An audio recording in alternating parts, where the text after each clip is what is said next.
So I just took a shower. I was reading some of the comments. Big Rick, this piece of garbage. I have to make a video about this moron. He's a real judgmental piece of shit, this guy.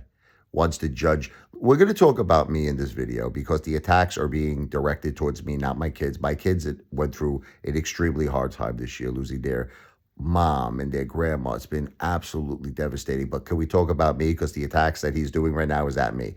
So let's talk about me. I lost my wife and my mom in 2 weeks, Big Rick. The two most important people in my life. My wife is everything, my soulmate, the air I breathe.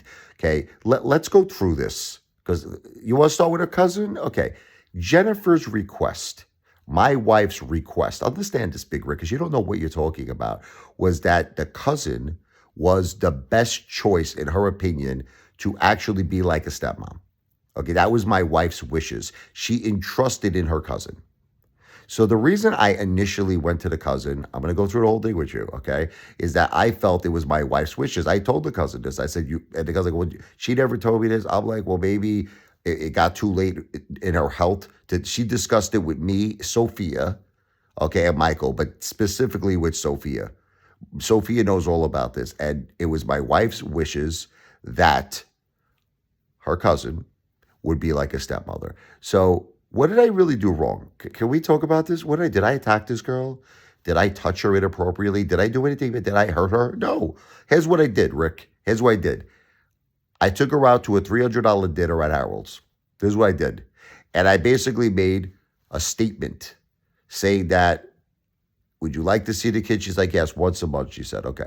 I said, well, over years, I told her, like 4 or 5 years, that you'll be seeing the kids hopefully once a month or possibly more if we came to visit you. I said, something may develop between us, maybe feelings.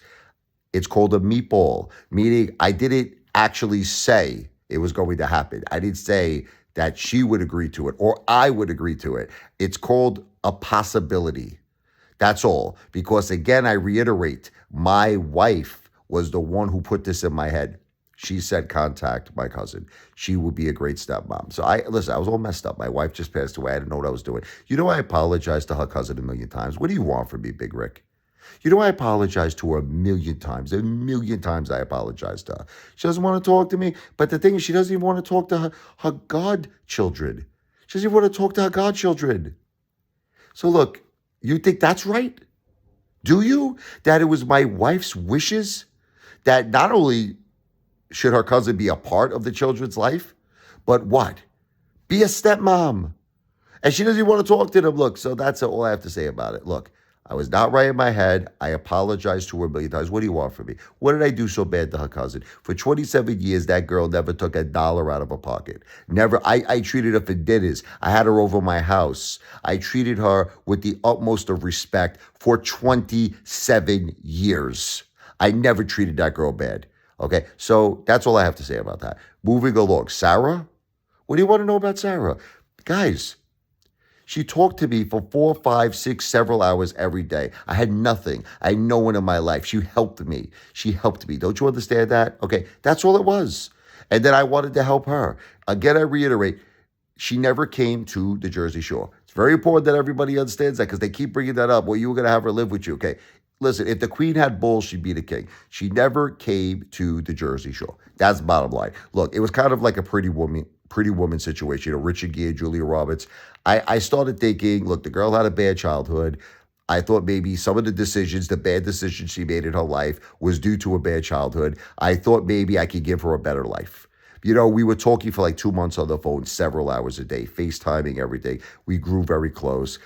My heart went out to her. I had compassion, sympathy. I thought I could help her. You know, she was also giving me a line of bullshit. Oh, I really care about you and I care about the kids and I would love to live with you and I would love to be a stepmom and I want to change my life for the better. She was giving me a line of shit, which resulted in me giving her money, which resulted in a major mistake. I've already accepted that I made a major mistake. What else do you want me to say about it?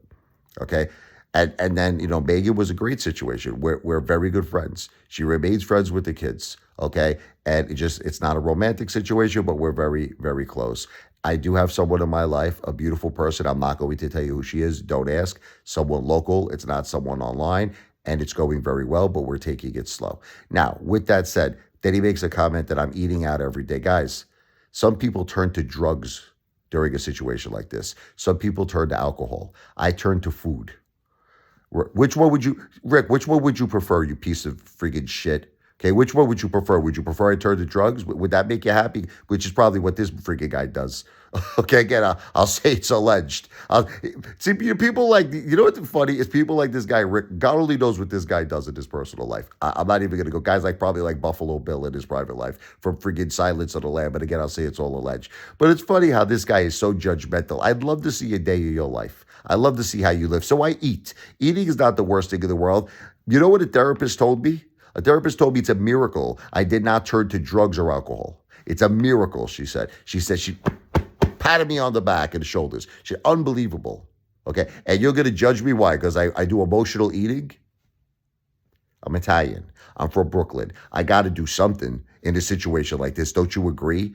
Okay. So that's all I got to say about it, you judgmental piece of shit.